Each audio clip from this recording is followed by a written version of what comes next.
Assalamualaikum warahmatullahi wabarakatuh. Perkenalkan, nama saya Anggi Wulan Ramadhani, NIM A1H1194041, Prodi Pendidikan Guru Pendidikan Anak Usia Dini, Universitas Halu Oleo Kendari.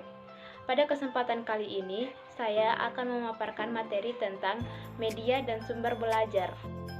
Bagian A, pengertian media pembelajaran. Kata media berasal dari kata medium, yang berarti perantara atau pengantar dalam menyampaikan pesan komunikasi.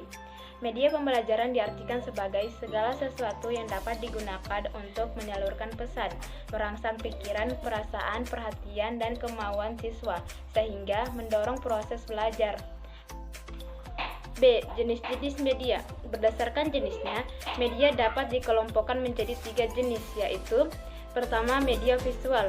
Media visual adalah media yang hanya dapat mengandalkan indera penglihatan atau hanya dapat dilihat, contohnya gambar, poster, dan grafik.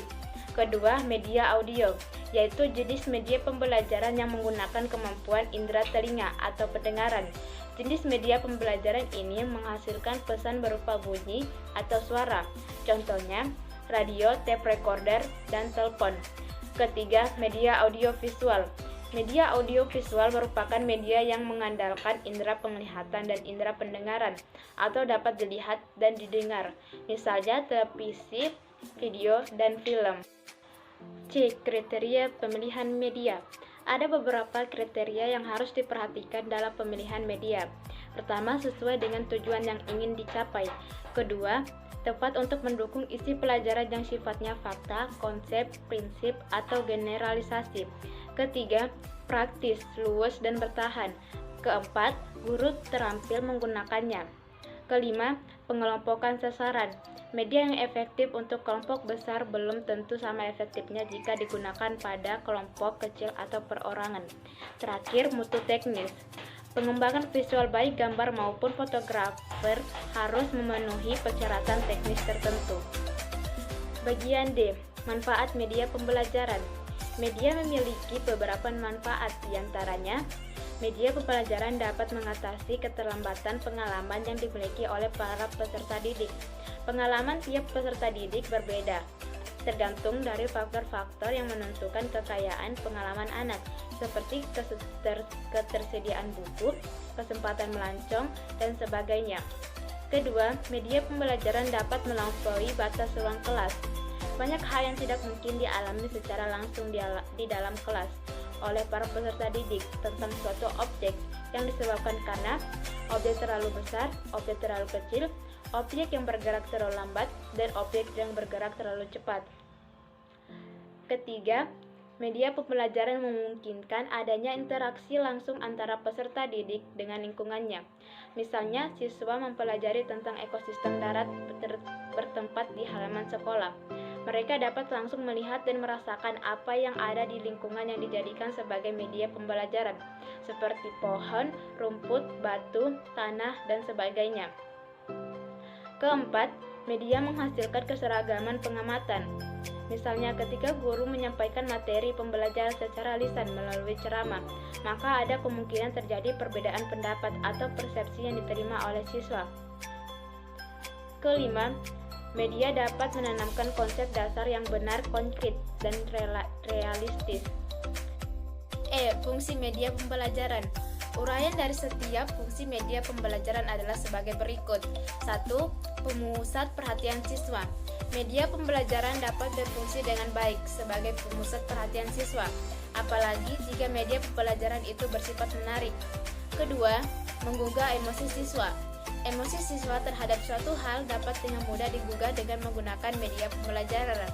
Misalnya, mereka dapat dengan cepat bersimpati dengan orang yang memiliki kekurangan fisik dengan hanya menonton video singkat. 3. Membantu siswa memahami materi pembelajaran.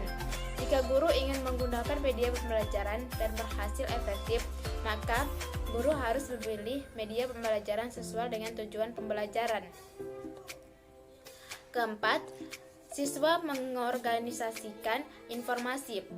Berbagai media pembelajaran setiap tampilan PowerPoint yang dirancang dengan sungguh-sungguh menyajikan grafik atau bagan-bagan atau diagram dapat membantu siswa mengorganisasikan materi pembelajaran dengan lebih mudah.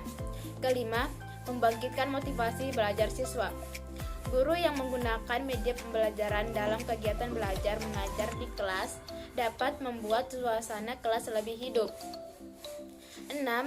Membuat pelajaran menjadi lebih konkret. Banyak konsep-konsep abstrak yang harus dipelajari oleh siswa ketika di kelas.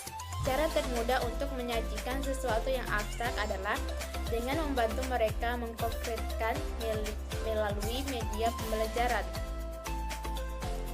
F. Pengertian sumber belajar. Sumber belajar merupakan informasi yang disajikan dan disimpan dalam berbagai bentuk media yang dapat membantu siswa dalam belajar sebagai perwujudan dari kurikulum.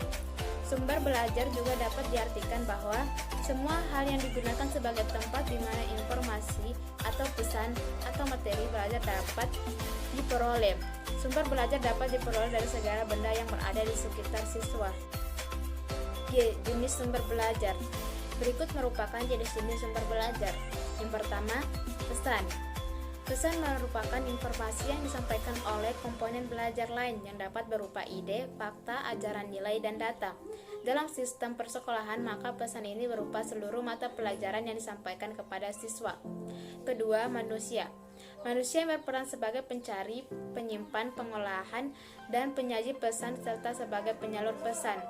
Contohnya, guru, dosen, pustakawan, petugas laboratorium, instruktur, pelatih olahraga, tenaga ahli, dan masih banyak lagi. Ketiga, peralatan. Peralatan hardware adalah perangkat keras yang digunakan untuk menyampaikan pesan yang terdapat dalam bahan.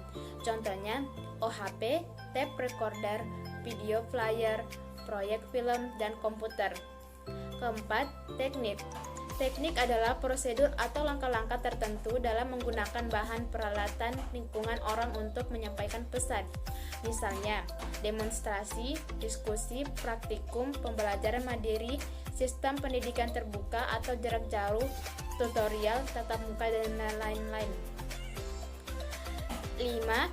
Latar. Latar adalah situasi di sekitar terjadinya proses belajar mengajar, di mana pembelajar menerima pesan. A. Fungsi sumber belajar. A. Meningkatkan produktivitas pembelajaran dengan jalan, mempercepat laju belajar, dan membantu guru untuk menggunakan waktu secara lebih baik, dan mengurangi beban guru dalam menyajikan informasi sehingga dapat lebih banyak membina dan mengembangkan gairah. B. Memberikan kemungkinan pembelajaran yang sifatnya lebih individual dengan cara mengurangi kontrol guru yang kaku dan tradisional, dan memberikan kesempatan bagi siswa untuk berkembang sesuai dengan kemampuannya. C. Memberikan dasar yang lebih ilmiah terhadap pembelajaran dengan cara perencanaan program pembelajaran yang lebih sistematis dan pengembangan bahan pengajaran yang dilandasi oleh penelitian. D. Lebih memantapkan pembelajaran dengan jalan meningkatkan kemampuan sumber belajar dan penyajian informasi dan bahan secara lebih konkret. I. Tujuan sumber belajar. Sumber belajar ditetapkan sebagai informasi yang disajikan dan disimpan dalam berbagai bentuk media yang bertujuan agar dapat membantu siswa dalam belajar sebagai perwujudan dari kurikulum. J. Kriteria pemilihan sumber belajar. Kriteria umum merupakan ukuran dasar dalam memilih sumber belajar, di antaranya A. Ekonomis dalam pengertian murah. Maksudnya tidak terpatok pada harganya yang selalu rendah, tapi dapat juga pemanfaatannya dalam jangka panjang. B. Praktis dan sederhana. Artinya tidak memerlukan pelayanan sampingan yang sulit dan langka. C. Mudah diperoleh. Dalam artian sumber belajar itu dekat, tersedia di mana-mana, dan tidak perlu diadakan dan beli. D. Bersifat fleksibel. Artinya dapat dimanfaatkan untuk berbagai tujuan instruksional dan tidak dipengaruhi oleh faktor luar, misalnya kemajuan teknologi, nilai budaya, dan lainnya. E. Komponen sesuai dengan tujuan. Hal ini untuk menghindari hal-hal yang di luar kemampuan guru. F. sumber sesuai dengan taraf berpikir dan kemampuan siswa.